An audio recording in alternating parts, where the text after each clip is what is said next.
Програми наменети за целата публика.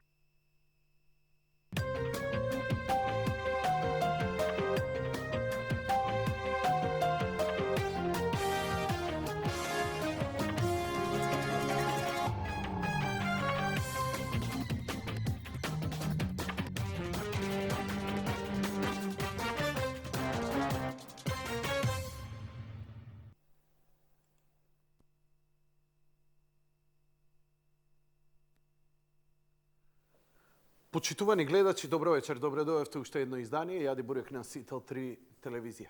Вечерова имам особена чест и задоволство за прв пат во програмата да го поздравам генералниот директор на Македонската опера и балет Игор Дурловски. Господине Дурловски, маестро, добро вечер, добре дојдовте. Добро вечер, добро најдов и благодарам на покана. Морам да признам дека мене ми е ова заокружување на една моја лична желба да ве запознам вас и вашата сопруга. Ана ми направи чест, беше овдека во емисијата и она на некој начин беше поекспонирана од вашата дуго со незините перформанси и од мојата лична фасцинација околу она што представуваше и ја поканив и ме фасцинираше многу вашата приказна. Знам дека по протокол и по би требало да како сте, што правите, што има ново, старо на работа и така натаму. Експонирани сте сега медиумски, но ја би се навратил на вашата приказна. Не ви кажав дека за тоа, ама цело време ми е во глава и мислам дека не би ми направиле убав разговор ако не се навратам на тоа. Голема фасцинација ми остави кога Ана овдека си отвори душата и кога мене ме остави запрепастен каков бил вашиот живот во Австрија, како сте се бореле да преживеете само во име на уметноста. И не знам дали она би си дозволила или вие во било која друг пат пригода, но ја го сметам како личен комплимент тоа, кога ми рече во еден момент дека толку било студено и толку сте морале да кратите на такав минимум да го сведете битисувањето, за да останете на топло сте се возеле во трамвај. Ја во тој момент не ми се запалија многу сијалечки да подпрашувам и така натаму, ама ова ми остана затоа што, знаеш како, сите ние македонци сме како Джек Лондон. Кога го читаме, многу не фасцинира, пошто сличен живот водиме. Ми е сега, сакам да ја чујам од ваша страна. Добро, како двајца млади кои се сакаат, кои сте решени да се жртвувате максимум, да дојдете на едно такво ниво. Не ли ве фати очај кога моравте да се спушти? Што ве мотивираше да издржите? И тоа не е пред 30-50 години, тоа нема 10 години како сте го преживувале. Па да, поточно има околу 5-16 години, заминавме 2000-та година, прво за Австрија, прво за Виена. И тоа се моменти, и сега ме подсеќате малку на тие моменти, морам да кажам дека најверојатно човек и кога има потешкоти во животот, кога се враќа на такви моменти, се чувствува убаво. Затоа што и тоа ви оставило некаков белег во животот, ви оставило дека било што не може или не треба да ви биде понудено на тацна. Ако се изборите за нештото сами, верувам дека и повеќе ќе го цените тоа, а и ќе имате повеќе респект кон луѓето кои што исто така направиле повеќе од вас. Ја спомнавте случката со трамвајот, мислам тоа се претпоставам дека секој има такви случки во животот, многу луѓе има такви случки во животот. Не. Може би затоа Јас само кажете ја вие. Поконкретно ќе ви кажам, не се работеше за било кое место во трамвајот. Имаше едно специјално место од каде што од долната страна од седиштето имаше некој вентилатор кој што дуваше топло. И таа ни беше најомиленото место за седење затоа што беше најтопло. Имаше многу такви ситуации. Сме имале ситуација каде што со последните пари може би премногу патетично звучи, не би сакал така да почнеме емисијата, меѓутоа сакам да го знам тоа. имавме безброј такви ситуации. Една за мене по-интересна случка е кога последните пари ги дадовме за билет во еден, односно за карта за воз во еден правец. Местото се викаше Санкт Полтен, 80 км оддалечено од Виена. И тоа беше можност да се направи последната аудиција за Ана, да влезе во хор, затоа што немаше никаква можност. Јас претходно заминав, имав некои 12 представи во Виенска камерна опера, тоаш дебитирав со 22 години. И нормално работите одреден период и кога веќе нема како слободен уметник, немате веќе средства, ако немате можност, ќе мора да се вратите затоа што не се преживува така, не може тато, мама да прати толкави средства, затоа што тоа се големи средства за да живеете, да преживеете во Виена. И таа случка беше таква да ги дадовме последните пари, имавме пари само за во еден правец, стигнавме таму, а напееше, ја примија и рекол дека од следниот ден може да доаѓа. За назад немавме веќе пари за карта, се вративме, влеговме во воз, се шверцавме народски кажано, стигнавме до Виена и немаше, Господ не чувал, немавме контрола, затоа што и во таква ситуација немате да платите, па и тогаш може да ви следува исто враќање назад во државата од кај што сте дошли. И имавме таква среќа, немаше никаква контрола, меѓутоа Ана од следниот ден почна да оди и одеше 2 години, секој ден по 2 пати патуваше и не се случило ни еднаш да нема контрола. Значи тој ден Господ не чувал и на некој начин многу постапки во животот, барем кај мене биле така да кога интуицијата ви покажува дека треба да го направите ова, колку да е во моментот нелогично или неисплатливо на некој начин, сум модел и никогаш не сум го одбрал погрешниот пат. Така да сме имале неколку раскрсници премрежија, дали да го направиме ова, дали го направиме тоа. Буквално и после одреден период понекогаш во некои од случаевите се покажувало дека тоа што сме го направили или што сум го направил во животот е тоа вистинското. Јас сакам да се задржам уште малку на тие патетични детали. Не заради тоа да раскажам некоја тажна приказна за вас, па да предизвикам некоја емоција или солза кај гледач. Мене ми е една друга поента. Ја она што го разбрав за вас, бидејќи во светот на репродуктивната уметност, која е dog eat dog, која е еден од најсуровите, тоа има една таква мрачно, подземна, тешка страна, која само оној што ја живее ја знае. Дали е тоа пијано, виолина или тоа е во смисла конкуренцијата и сето тоа колку тешко се пробива човек. Но зошто сакам ова да го кажам? Затоа што кај нас се уште културата и луѓето се перцепираат дека тоа се луѓе кои многу не виделе мака за екзистенција. Напротив, мене ми е потребно и како уметници, кај мене лично, имате слика повеќе затоа што не сте деца салонски кои се добиле на тацна, кои затоа што родителите биле првенци ваму или таму во некој друг систем и нормално детето станува лекар, па леловено следува него, па на катедрата, татко му бил уману, држал катедра, па сега синот ја држи и така натаму и така натаму. Се е тоа фантастично, ама такви луѓе не создаваат емпатија во животот. Мене ме интересира, колку години бевте предходно пред да дојде тој драматичен момент, бидејќи вие ова е филмски момент што вам ви се случува. Таа единствена карта, тој единствен момент ви беше прекретница дали ќе останете и ќе продолжите и ќе бидете ова што сте или ќе се вратите назад и со Господ напред што ќе биде. Колку години предходно бевте веќе во надвор?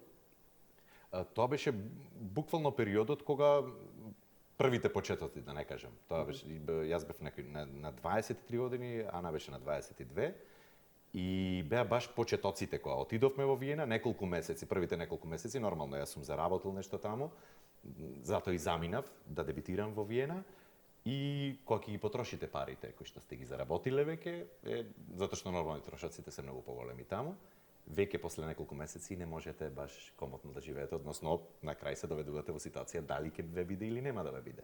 Меѓутоа желбата, мислам дека ќе секој уметник има желбата за нешто повеќе, за нешто подобро да направи, а секако за нас како млади, во тоа време талентирани ни вика, беше па можеби најголемиот предизвик да се живее во Виена. Градот на музиката, градот на, да не кажем, еден огромен број на одлични композитори, И пеачи. бевте спремни да се одречете од се само заради уметност. Да, уште една мала патетика, се сеќам дека сме купувавме левот кошташе 7 шилинзи, беше многу поевтин од нормалниот, затоа што беше некои 6-7 дена стар црн и го јадите после тоа 2 недели. Имате еден лев, 2 недели, сте заштедиле многу. Меѓутоа, затоа морам да кажам дека следниот дел од животот беше и поинаков. Имаше и поубави моменти. Меѓутоа, овие исто така се памтат со некоја позитивно сеќавање за нештата, затоа што тоа сигурно такви ситуации го прават човек и посилен во животот.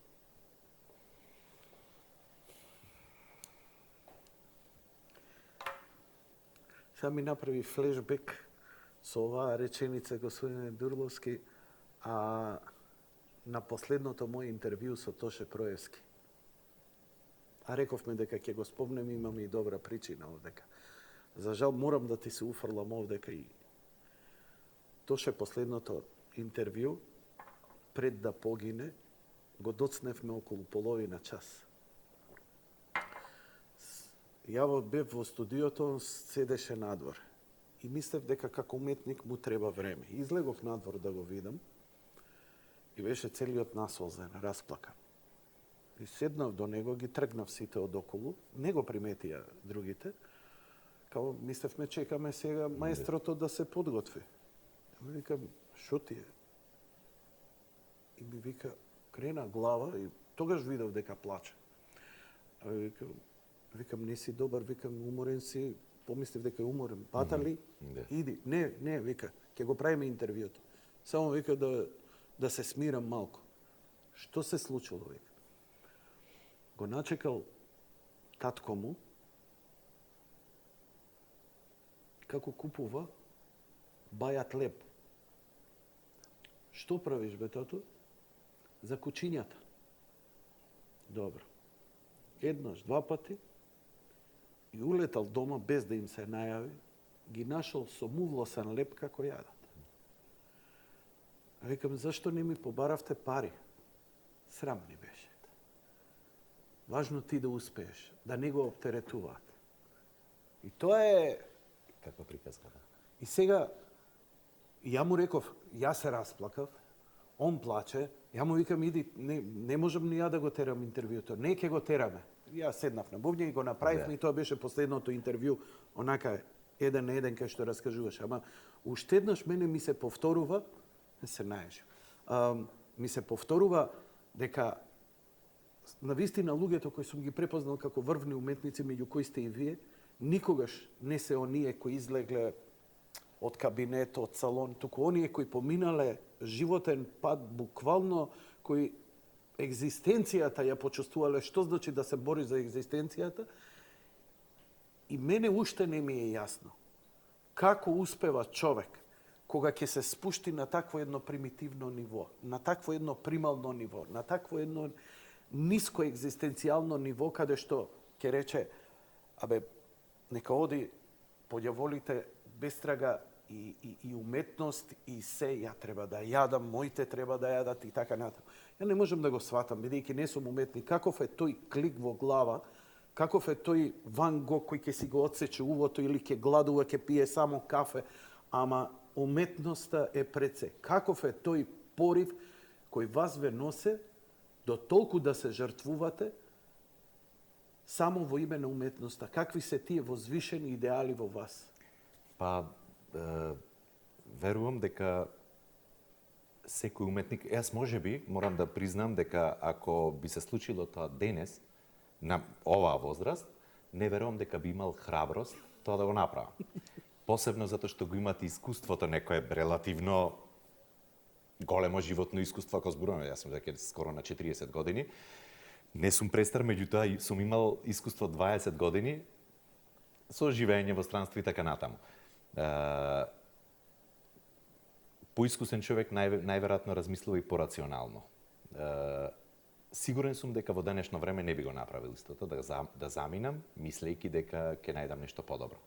Меѓутоа, никош не вели никош, еден уметник, како што кажавте, размислува многу поинаку од човек кој што има некоја, можеби, поконвенционална професија. Затоа сме поинакви, затоа сме специфични, затоа можеме да пренесеме експресија, можеме да пренесеме емоција, можеме да пренесеме љубов преку тоа што го работиме. Тоа е нешто што, за жал, останатите професии кои што не се занимаваат со уметност, може би се хендикепирани затоа што го немаат. Меѓутоа, има други бавини во другите професии. Имавте идеална ситуација. Многу македонци земаат пасоши, дали бугарски, дали со својот, заминуваат, се жртвуваат и они како вас, само за да успеат таму. Но вие се вративте. Зошто? Вие успеавте. Вие бевте во ансамблите таму, настапувавте. Ние сме се уште. Доброто во нашата професија е што дури имаме можност, односно ја користиме таа можност се уште, да ангажирани сте како солист, да речеме, во Штутгартска опера.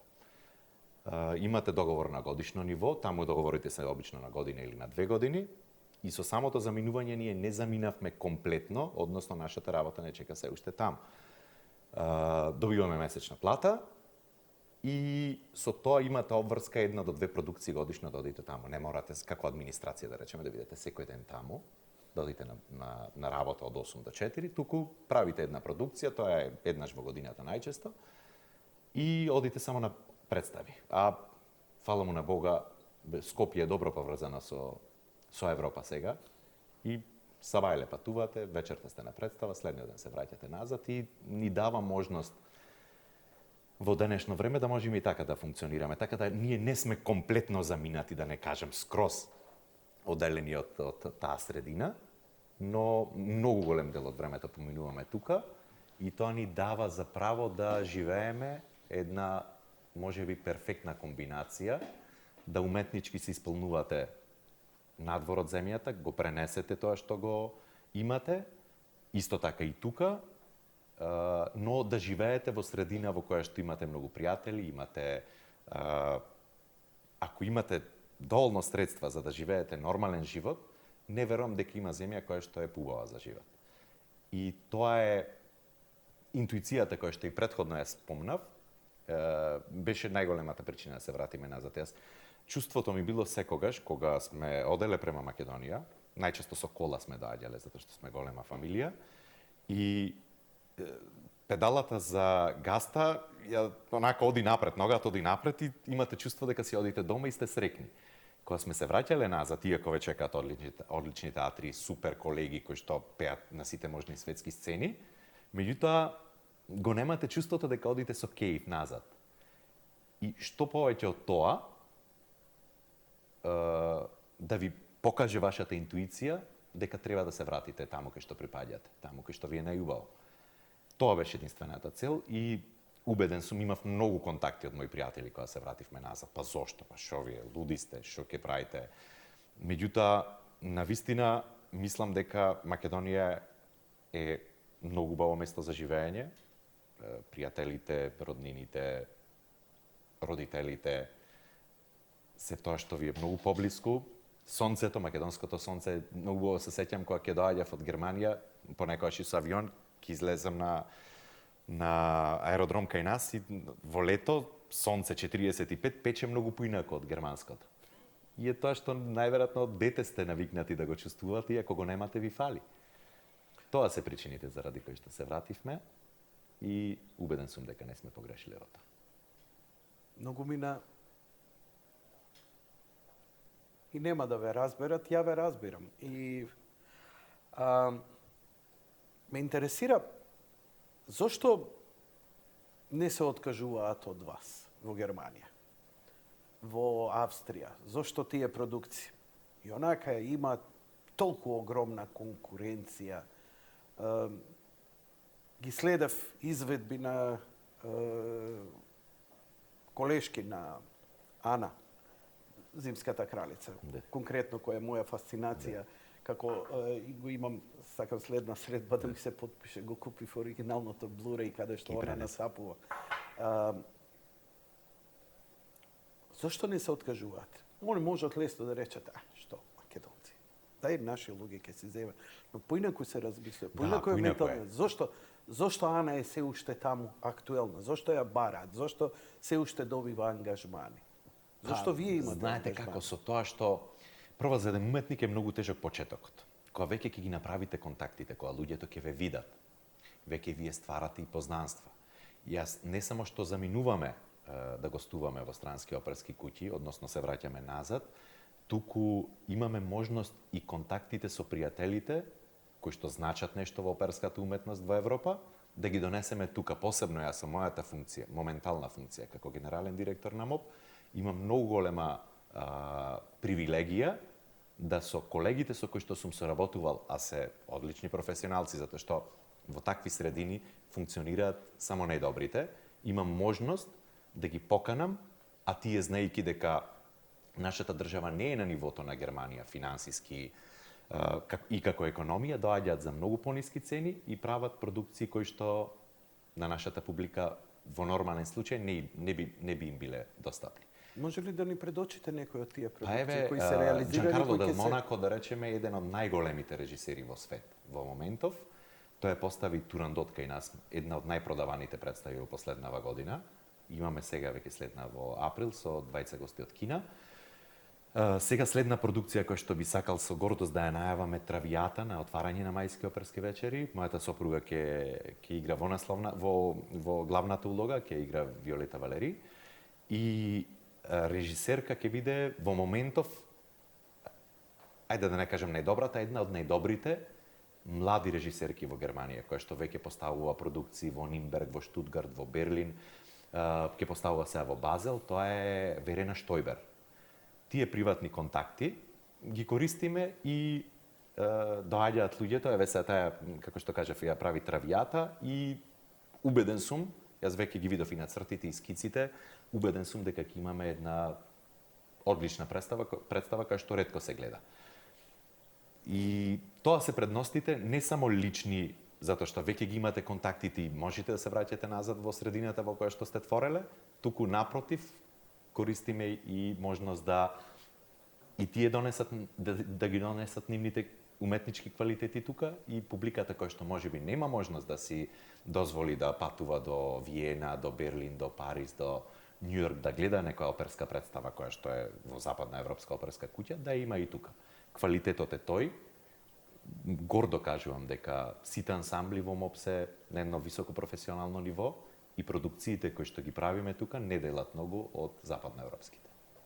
Токму тоа ми беше прашањето. Добро, првино одговорете ми, што добиваме со тоа што ги ангажираме тие врвни режисери? Што е таа што они можат овдека да го пружат, иако и самите велите, ги немаме условите кои ги има западниот свет за да продуцира една таква висока продукција.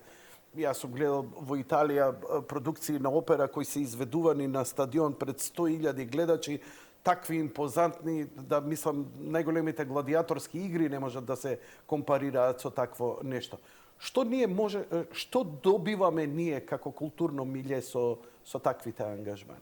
Добиваме, прво, ја едуцираме публиката, односно и кажуваме дека може да има и нешто повеќе. Ние бевме навикнати во еден период, морам да кажам дека од осамостилувањето на Македонија до 99-та година во македонска опера и балет немаше ни една нова продукција, немаше премиера. Нешто што сега, да речеме, во моментов, се случуваат по 5 премиери годишно. Значи, луѓето гледале представи тие 9 години, кои што биле поставени некаде во 80-тите години и ги верглаат истите. Не нудите нешто ново, не нудите нешто помодерно, затоа што и во нашата уметност, како во филмската, како во се останато, имате моменти на градење, имате моменти на поставување на современи опери, имате нови правци. Значи, секој режисер си има свое согледување за представата како ќе ја презентира на публиката. Има свое толкување и покрај тоа што има веќе текст, тие можат да излезат од контекстот и да направат нешто ново. Тоа го немаше. се до 99-та година. Јас имав среќа да учествувам и во првата премиера на самостојна Македонија и тоа беше мојот деби. Дебитирав со улогата на Колин во операта Боеми и тоа беше прво нешто што се случи после многу време. Сега вие можете да видите дека ако имате, можеби тоа бил еден стадиум на МОП, сега е некој друг стадиум. Ние сме имале премиери, имало и добри и лоши. Морам да кажем и во мое време некои представи поминале подобро, некои полош. Но публиката кога гледа нешто поинакво, знае дека утре треба да очекува и нешто подобро. Не можете да ја прелажите со тоа што ако направите еден проект кој што е добар, ако следните 3 ви се лоши, тие уште еднаш нема да ви дојдат. Јас морам да се пофалам дека во последниве години и нешто, додека јас сум на чело на оваа институција, продажбата на билети, публиката се зголеми за некои 100 до 150 на 100, што е огромен процент и сум посебно среќен заради тоа.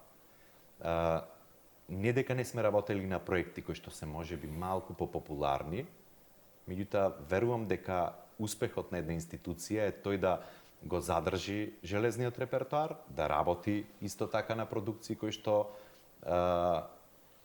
имаат сериозно минато во смисол на се изведувани во многу театри, представи кои што продукции, односно наслови кои што често се изведуваат, но исто така е убаво да имате и наслови кои што помалку се изведуваат. Ние го имаме и едното и другото и понатаму ќе се трудам да секако нудиме и на пошироката публика која што можеби нема да дојде да рече да гледа представа која што не е многу интересна од типот на и не сакам и да спомнувам наслови, меѓутоа има представи кои што не се така атрактивни.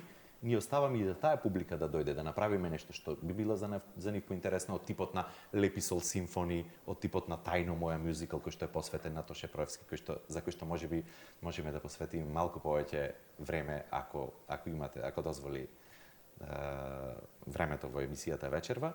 И тие луѓе кои ќе дојдат еднаш на представа, на некој полесен наслов, утре ќе ви дојдат и на нешто потешко. Тоа е публика која што треба да се негува. Ние се посветивме буквално од најмладите, затоа што имаме представи за дечиња, да имаме публика до најтврдокорните љубители на железниот репертоар. Ако го учепиш детето од мало да посетува и да гледа опера, онда културно он ќе се воздигнува како поинаков човек, тоа е сигурно. Ме интересира една работа, чисто ова не би бил, не знам ни дали уопште интересно за јавноста, но ме интересира. Каква е догмата кога се поставува една продукција од музичкиот аспект? Бидејќи ги гледам, режисерите сакаат многу да ја експериментираат, па идат дури до вулгарности кога поставуваат класични опери во некое модерно милје, па као хипици, па како не знам ли коите ги представуваат во поразголени, понеразголени, подемонизирани и така натаму. Но мене друго ме интересира. Тоа е визуелниот дел, кој е многу силен нели во операта де факто, но во музичкиот дел колку е дозволена тај експеримент, колку се експериментира, колку се има на пример, не знам, ремикс, цитат од нешто да се споји, Summertime го убациш во Турандот во даден момент во некоја модерна верзија, парафразирам сега. Многу ретко се случува, да не кажам никогаш. Зошто?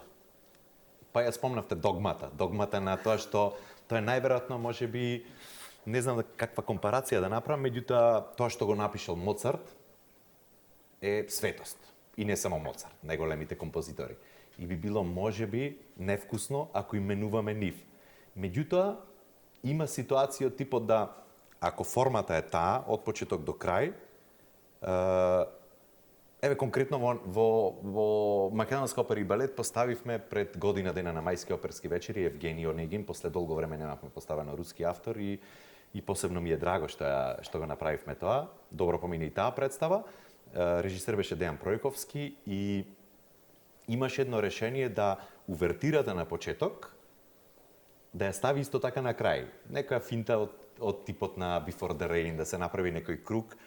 И тоа беше идеја која што дава малку поинаква гледна точка на нештата од догмата која што претходно ја спомнавме и добро помина. И режиски беше добро осмислена и можем да го кажем како некој исклучок во правилото дека музиката, односно тоа што го напишал авторот, не би требало да се да се менува. Добро. Обжекшенот ќе го задржам за себе. Ајде вака. Рековте нови продукции, дека дури може да се каже дека последниве години навистина хиперпродукции имате 5 премиери годишно е навистина импозантна бројка. Не знам како е за надвор, но за една институција тоа не е мала работа и сигурно бара голем ангажман и логистика, што верувам дека успевате тоа да го направите. Она што ме интересира, спомнавте за овие современиве мюзикли, како например Лепи сол, но и за Тоше Проевски, кој сигурно веќе предизвикува огромно внимание. Пред да почнете, ќе го пуштам трейлерот за овој мюзикл кој се подготвува, а би сакал да ме информирате малку повеќе околу проектот. Со задоволство, да.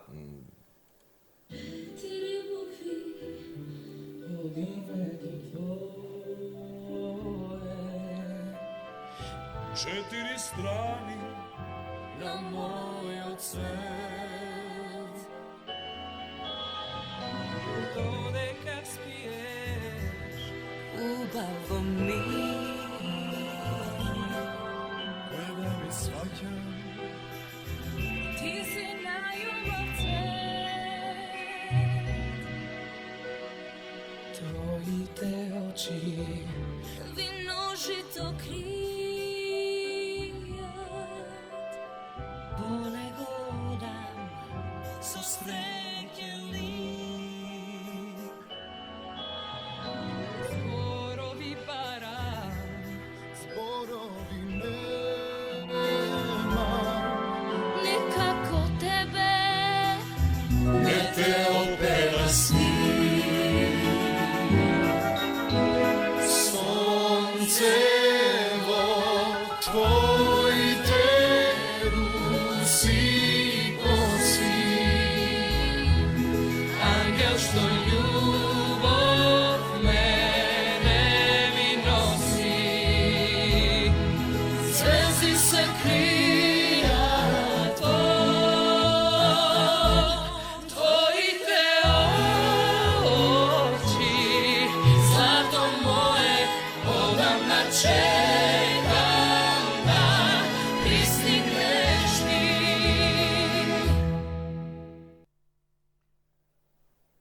Ова е најавата. Вие го објавивте ова на вашиот портал и стотици, 300.000 имаме прегледи За неколку дена, да. за неколку дена, што очигледно предизвика огромен интерес кај јавноста. Кажете ми малце повеќе за овој проект. Па, ние бевме решени уште пред година и месец дена да поставиме некој мюзикл кај нас. Се боревме да биде тоа за почеток Фантомот од операта. Многу беше тешко да се добијат правата, затоа што не ги даваат во било која земја, имаат одредени земји каде што можат да го изведуваат и Македонија не беше на таа мапа, што долго време после тоа, можеби и тоа ме прашавте за нешто друго, јас почнав со друго, меѓутоа ќе се вратам назад на темата. Ми го уфрли Ендрю Лојд Вебер и ќе отиде муаветот. Задржи се на проектов, те молам, пак идеме на тоа. Се одлучивме да правиме мюзикл. Тајно моја излезе така да ги немавме правата за Phantom of the Opera и се одлучивме да направиме нешто македонско. Нема тема која што нема музичка тема за поп музиката, да не го нема да има ако не го спомнеме Тоше Проевски. Значи оставил многу голем белек трак на македонската музичка поп сцена и првата асоциација беше да направиме мюзикл на неговите песни. Прво што направивме се слушнавме со господинот Славен, кој што е еден од водачите на Сдруженијето Тоше Проевски од Крушево, и направивме состанок, се договоривме, му се допадна идејата и се одлучивме да го правиме тоа заеднички, како заеднички проект. Мене Тоше ми исто така посебно драг, затоа што сме учеле во иста класа, кај ист професор во Битола, кај ист професор. Не сме врсници, јас сум нешто постар од него, меѓутоа бевме во исто време на и во средното музичко училиште и на факултетот за музичка уметност и сме имале можност и професионално да настапуваме во иста класа, како што кажав, сум бил сме пееле неколку концерти. Една интересна случка е што уште бевме јас бев четврта, тој беше прва средно музичко и не викна да учествуваме. Во тоа време се снимаше филмот Peacemaker, Стивен Спилберг продукција, DreamWorks, и се снимаше дел во Битола. Джордж Клуни и Никол Кидман. Кидман. Да. И не Кај има со мостот. тоше на кадар неколку секунди, не викна во певница во црквата, првата сцена, руска црква. И бевме пресрекни двајцата, не знам, некои 1000 денари имаше кетеринг, ни остави облеката за нас и бевме пресрекни. Затоа што го добивме тоа и ќе видиме дел од филмот.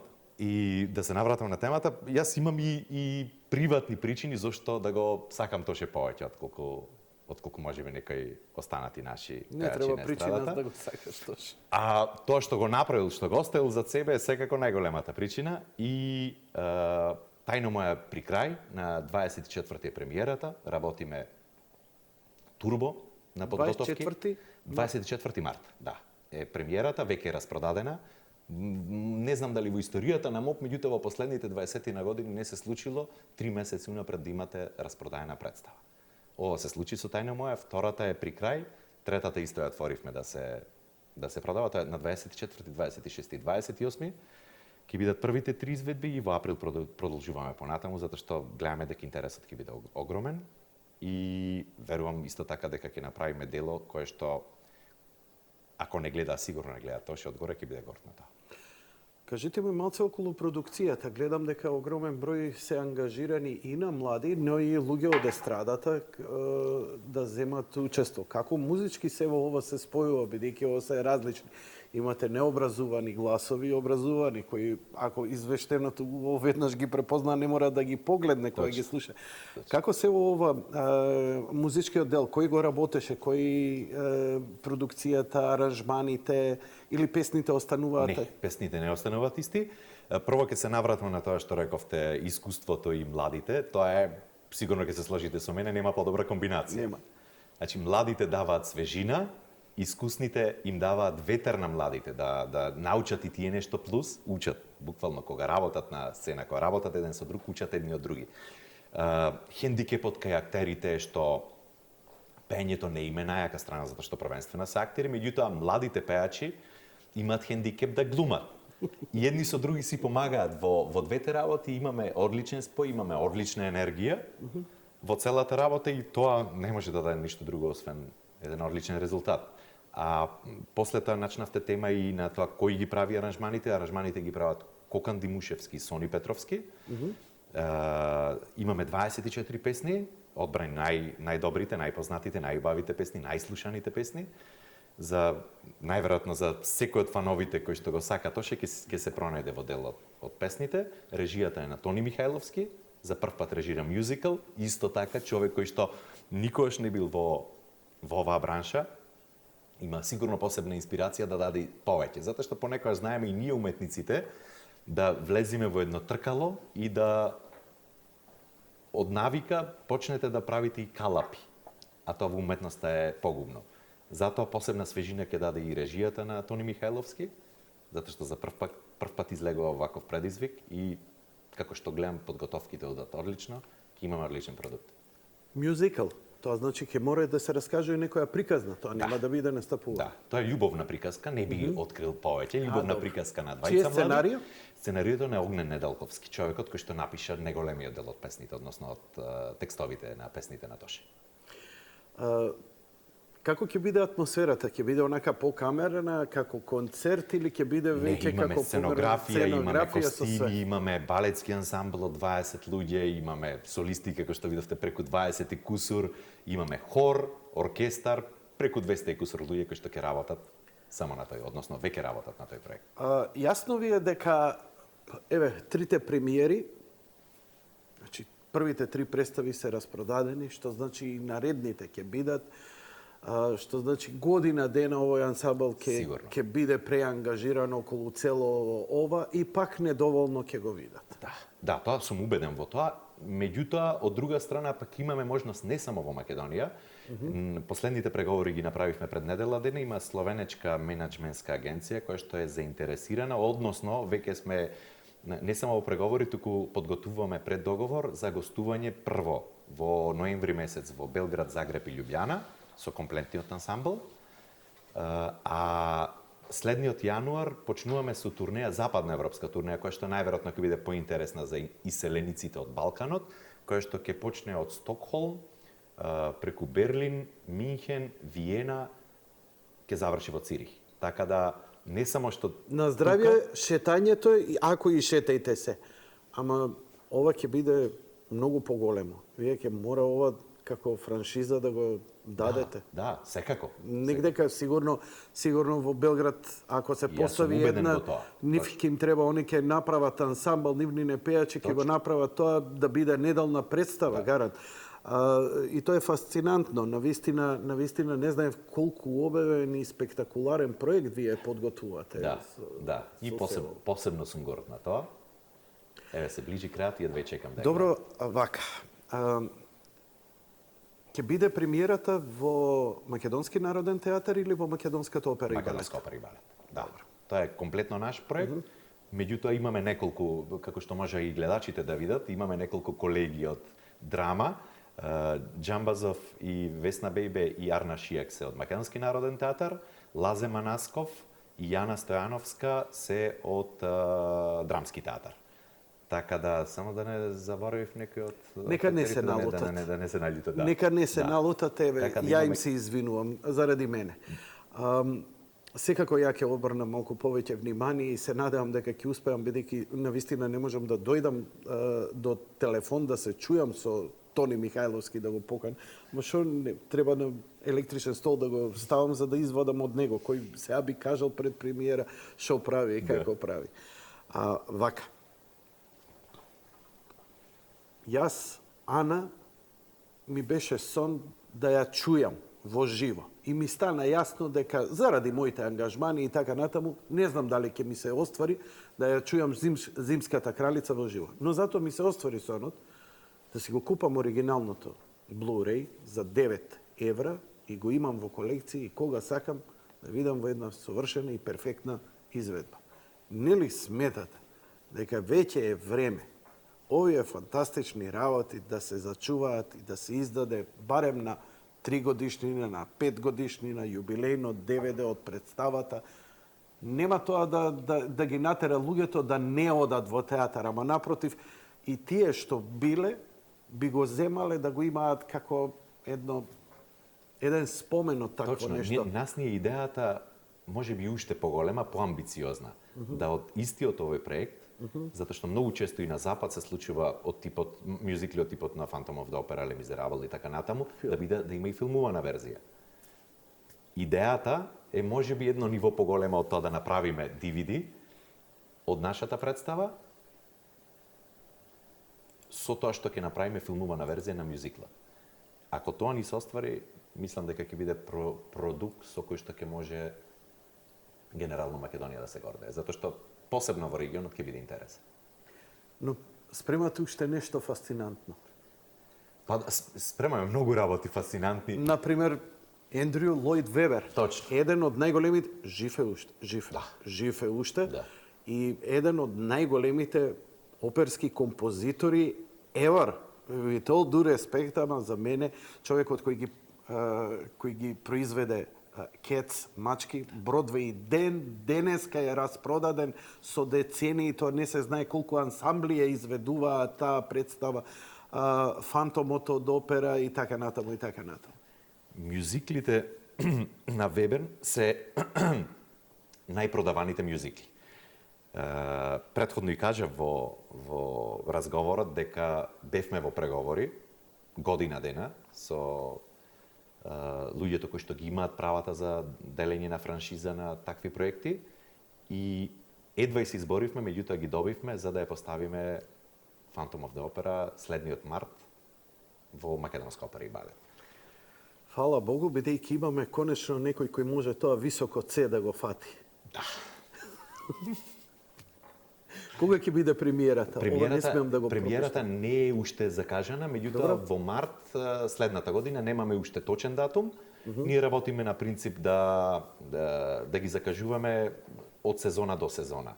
Меѓутоа завршетокот на нашата сезона, на сегашната сезона е во јуни, веќе во јуни аплицираме за следна година и тогаш веќе ќе ги утврдиме и точните датуми. Значи веќе во јуни ќе знаеме кој ќе биде точниот датум. И тоа е нешто што и нас како институција ни олеснува, затоа што ако имате точни датуми, ако имате веќе се испланирано, можете многу полесно да донесете и странски гости кои што функционираат на тој начин. Тие си ги знаат термините од денеска за година или за две и многу полесно се функционира. Мене ми дава можност да можам да викнам луѓе кои што кога ќе си го запишат терминот дека гостуваат во Македонска опера и балет, нема да ќе си дојдат тука и нема да мора да ми откажуваат или да се случи нека било каква несакана ситуација. Одиме со Фантомот од операта, а потоа одиме со блок рек.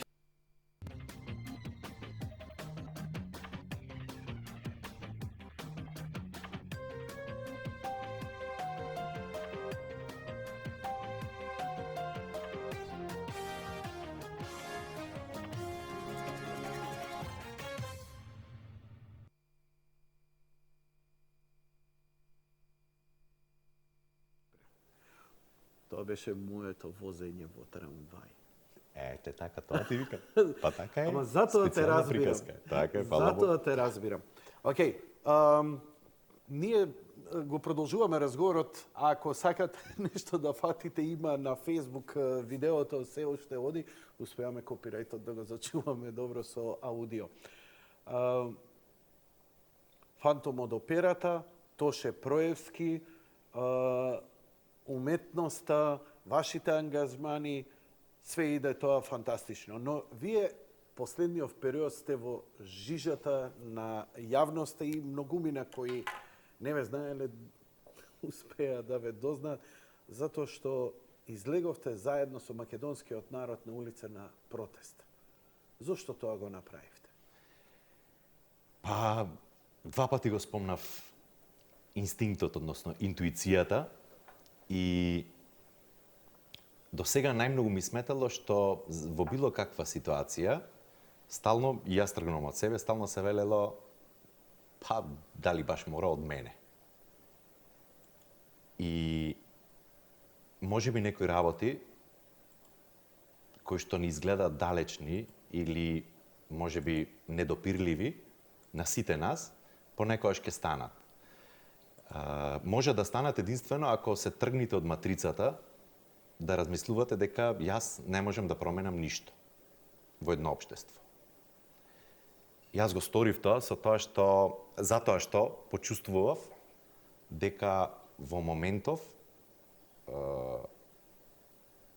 државата е во многу лоша ситуација и не гледав излез од неа.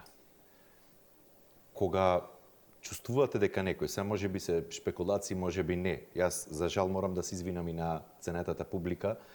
Не сум човек кој што е воопшто влезен во политиката, за да можам да ги проценам нештата дали е ова вистина или тоа е вистина. И ја не бе викнав да ми дадете анализа на политичката ситуација. Точно. Туку И затоа ми е полесно да си го кажем ова. ме интересира прво, дали вас некој ве натер? Зошто тоа го направивте? Јас не сум во состојба, односно не сум во положба да било кој ме натера да направам нешто.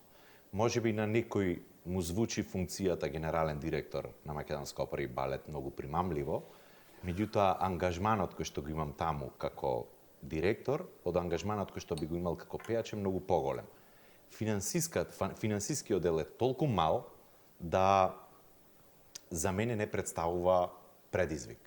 Мене ми беше предизвик и самото застанување на најголемата национална установа на чело, да ги направам работите да бидат подобри, затоа што јас работам, одам секој ден таму и имам 440 вработени кои што секој дневно ги гледам.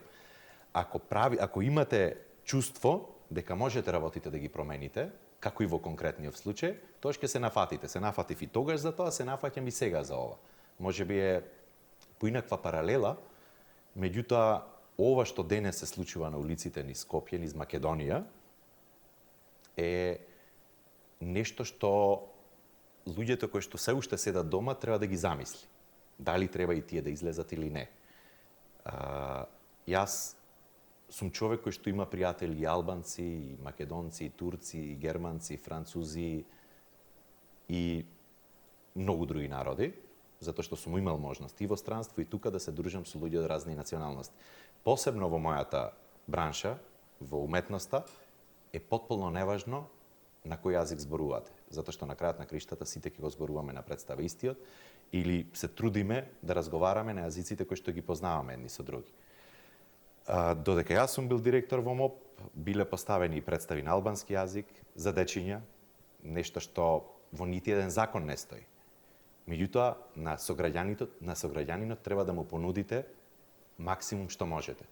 Представите ги преведуваме на албански јазик за гледачите кои што ќе им биде полесно да ги гледаат исто така.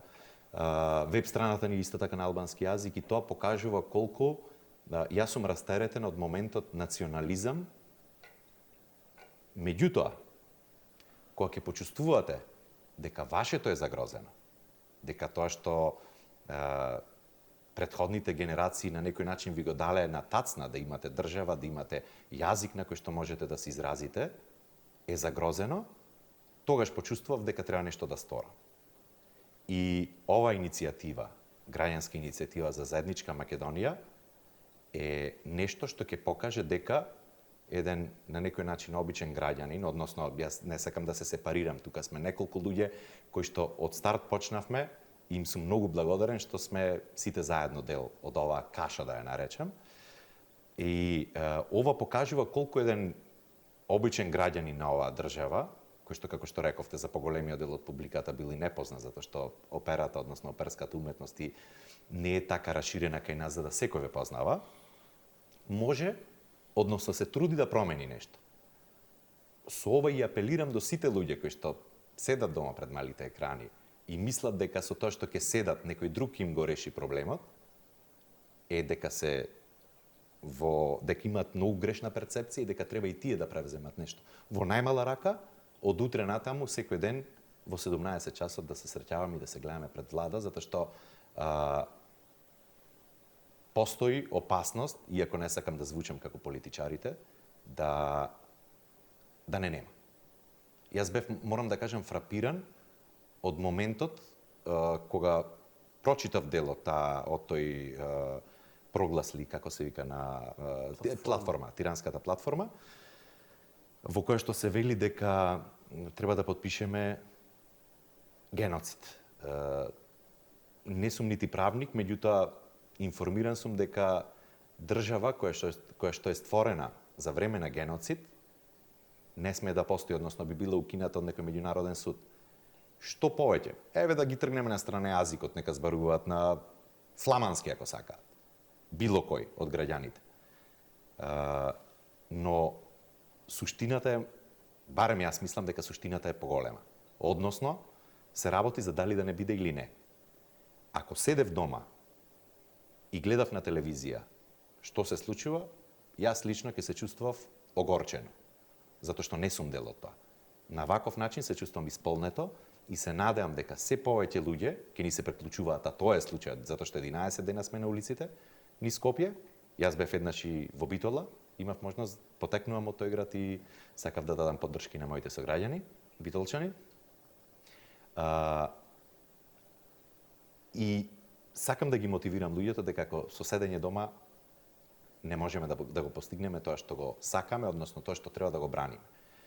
Протестите се мирни, иако неколку пати се обидоа да не направат пијаници, фашисти и така натаму. Јас навистина не гледам ништо фашистичко, ништо страшно во тоа што ние го бараме. Ние го штитиме тоа што нашите претходни генерации ни го дале на тацна, уште еднаш ќе повторам. Не правиме ништо повеќе. Протестите се мирни, убави.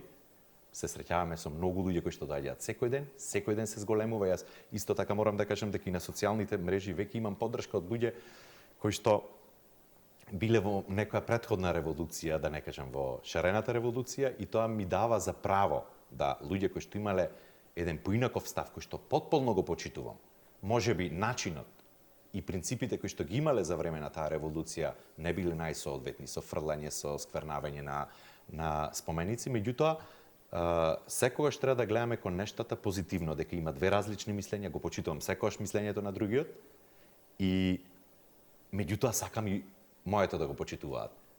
Напротив, од многу луѓе кои што претпоставувам дека се инструирани да го прават тоа или не се освестени, имаше и плукање на нашата иницијатива.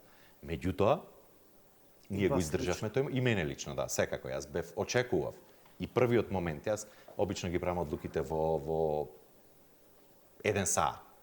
И одлуката да го направам ова, односно да го направиме ова, беше донесена во многу кратко време и бев свесен дека дел од луѓето кои што имаат се определени за една опција или се неопределени, меѓутоа имаат повеќе симпатии кон нешто друго, бев убеден дека ќе има и плукање. Бев подготвен, сум се уште подготвен, не се занимавам, не одговарам најчесто на провокативни коментари или обично на социјалните мрежи, затоа што знам дека го правам од срце и кога нештото го правите од внатре, сте сигурен дека го правите тоа вистинското. Посебно кога се работи за државата. Исто така, знам дека за 10, за 15 години, било како да заврши целава работа. Ако моите деца ме прашаат зошто немаме држава, зошто се случило ова, да можам да им кажам дека јас сум можел толку, сум направил толку, меѓутоа, без разлика како ќе заврши, ќе знаеме дали ќе им кажувам дека ние ја спасивме државата тогаш, или ќе му кажувам не дај Боже, имавме можност да ја спасиме, меѓутоа немавме доволна поддршка. Фасцинантно е што од првиот ден видов луѓе кои никогаш не сум ги видел на улица, а јас сум еден од ретките кои не излегува, кои сум се колнал овде јавно и си го погазил зборот дека ја на протести не излегувам. Излегов повеќе, можеби, затоа што ми беше подобро да бидам таму, одошто да седам и да се јадосувам гледајќи ги вестите и сето тоа. Мене емисијава и разговорот со луѓето повеќе мене ми помага исто мене колку што ми помага на нив. Но физички да се сретнеш со луѓе, се погледнеш со очи, која ќе видиш дека се тие мирни, питоми, дека не се инструментализирани, дека тешко име и да срочат реченици пред микрофони и светло, а зошто сте тука, они а медиуми ме настапуваат, знаеш, бараат од тебе да бидеш елоквентен, точно. Денеска го видов германскиот министер за надворешни работи или пратеник, специјален пратеник, кој читаше од ливче напишано што му е од таму, мислам, смешно беше дури. Тој не дошол затоа што имал внатрешен филинг од некоја емпатија да дојдам да им помогнам. Јавам пратен со ливчето да го прочита пред камери тука, за да нас не заплаши. Ама народот доаѓа заради внатрешно чувство. Тоа не можеш да го инструментализираш никако. Не постои такво перење на мозок, не постои такво нешто што ќе те присили од внатрешно чувство. И сега, 10 дена помина, наместо да спласне, 2-3 дена, 10 дена, ај нема 10-15 дена, не спласнува. Не спласнува. Не спласнува. Ние Ова вчера е имавме... феномен. Беше 8 Ова март. е феномен. Да, имавме дожд, меѓутоа граѓаните беа тука со нас. 8 март и Да. дожд. Да. И сум сигурен, сум убеден дека се повеќе и повеќе ќе се зголемуваме, градовите се зголемуваат, бројот на градови се зголемуваат исто така. 26 до сега. 26 до сега. И еден мој пријател на Facebook, мој драг пријател на Facebook, ми имаше пратено едно графичко решение, кое што се надевам дека ќе го искористиме, да ја има мапата на цела Македонија и имате делови, градови, односно општини кои што се веќе вклучени и тие се обоени со, колку што се сеќам, со жолто. И црвено. Да, а другите се уште со црвено, меѓутоа Аха. Ке се потрудиме да ја обоиме цела Македонија. И сум убеден во тоа, сум убеден дека ќе имаме се повеќе и повеќе народ на улиците, додека не почувствуваме дека не сме веќе загрозени од тој документ кој што сите знаеме дека е потпишан во странска држава, начело со странски премиер, и верувам дека ќе успееме во тоа. Убедени сте дека овој ваш личен ангажман кој го имате прв пат во живот не е свртен против никако, не е одраз на никаков национализам или фашизам. Пак ќе кажем, национализам или фашизам е ако се трудите некому да му скратите нешто, ако се трудите некого да не го сакате, да ние немаме буквално сите кои што сме таму, верувам дека и македонскиот народ кој што не поддржува, нема против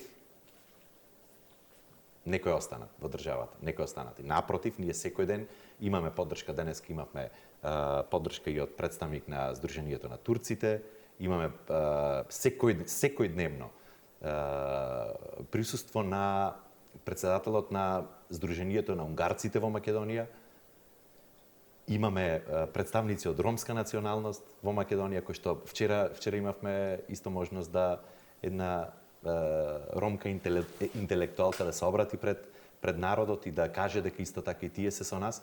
Значи, ние немаме никаков проблем. Немаме проблем, најмалку имаме проблем исто со сограѓаните албанци. Имаме проблем со тоа што некој сака да ни наметне нешто што ќе не доведе до самоуништување. Како го коментирате? Еве рековте дека многу ноншалантно, многу джентълменски, многу кул преминувате преку оние коментари кои негативни кои ги добивате од разноразни. Морам да ви кажем, ги добивав. Сега, да бидам искрен, на почетокот беше најверојатно најголемото тепање. Добро. И бев сигурен дека ќе биде така. После тоа имаше се намалуваше, имаше некој декрешендо, да во моментов имам многу голема поддршка. Посебно ми е драго што од луѓе кои што имале поинакво мислење за почетокот. Еве интересно дека последниот период, на пример, се јавија некои ликови, она што вие сте во културата. Тоа е на пример Кирил Лазаров во спортот, Даниел Кајмаковски во естрадата. И се повеќе луѓе се охрабруваат бидејќи мислам дека им требаше и први време да видат, аха, чекај, да не е ова бранење на режимот, да не е ова фашизам, да не е ова против ова. И сега кога еден Даниел Кајмаковски се јавува, веќе ти е јасно, или Кирил Лазаров, кај можеш да ги инструментализираш такви луѓе или да ги принудиш или да ги уцениш. Тие луѓе нема шанси. Значи, ја можам да поверувам дека некој многу поситни, трети ешалон, четврти, ама ова се луѓе класи кои оставиле голема трага. Он нема да се офира себе си сега у врвот на својата кариера заради нечи политички интерес. Ова е стварно виши интерес за земја. Јас сум убеден дека Кирил Лазаров со неговиот статус на Facebook вчера, односно завчера беше неговиот прв статус, го даде можеби најважниот гол за Македонија. Убеден сум во тоа. Бев екстремно среќен затоа што кога таква поддршка доаѓа од такви големи македонци кои што многу направиле за Македонија, ви дава и вас ветер во грб. Што повеќе, јас сум сигурен дека излегуваат и останати уметници даваат поддршка на секаков можен начин.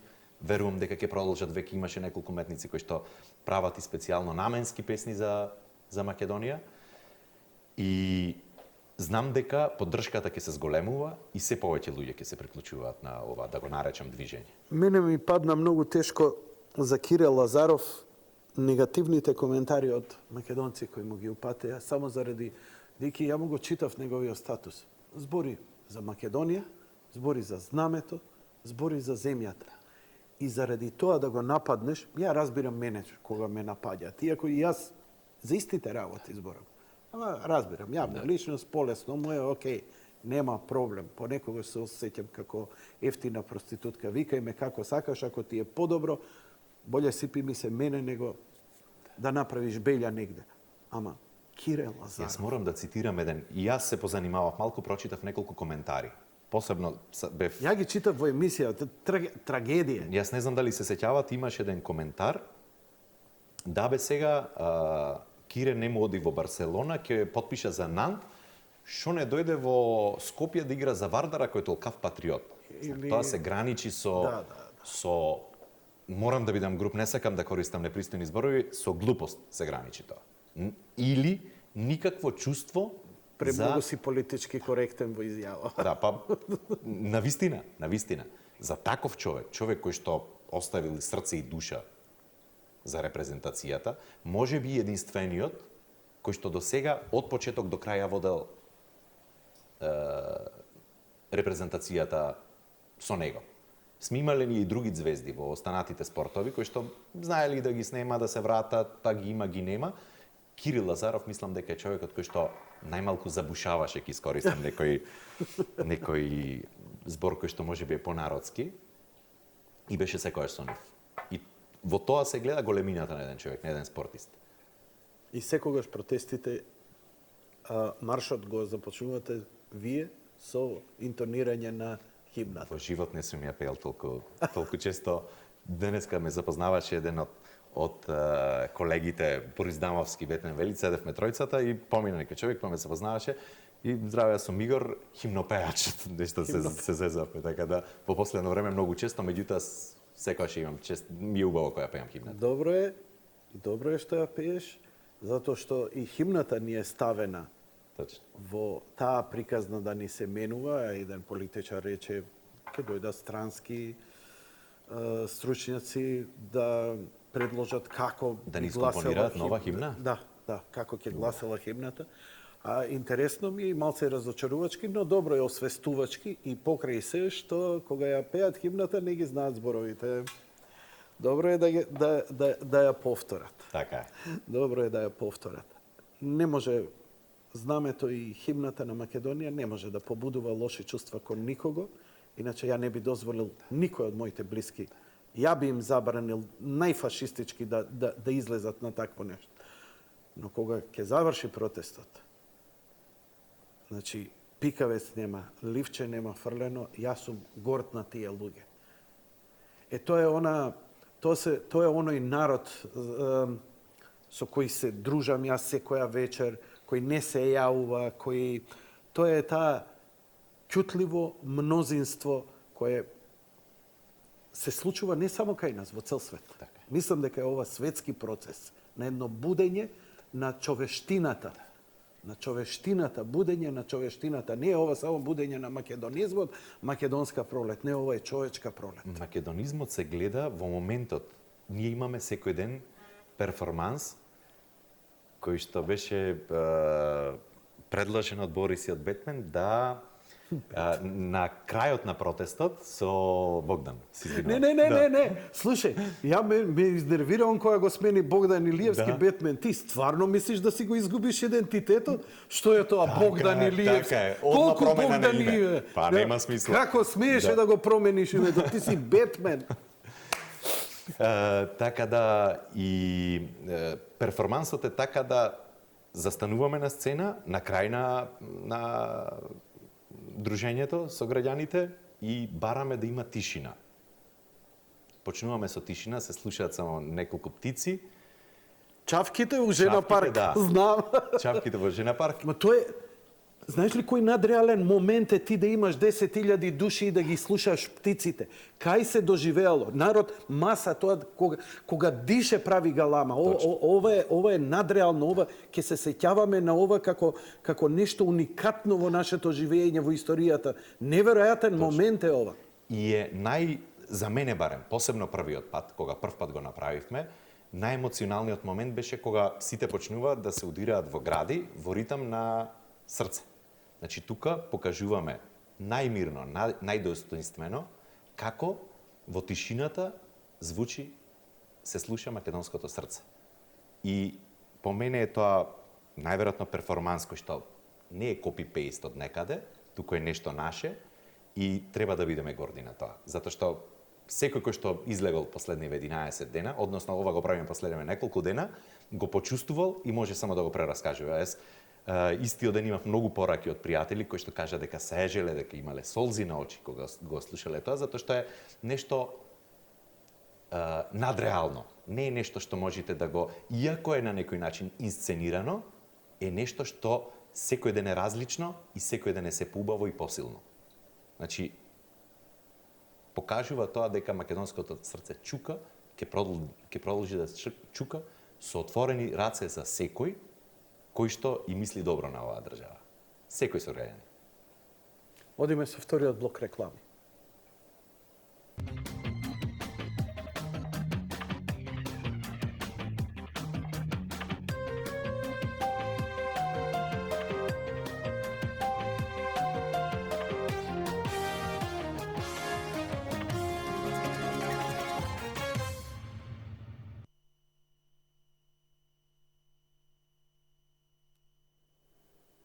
Да, се надеваме дека Македонија ќе ја направиме повторно кога ќе кажеш great, тоа беше првиот кадар или парадигма на искористено слоганот на кампањата Great Again во смисла не голема Македонија, туку да ја направиме величествена, да ја направиме уште поубава.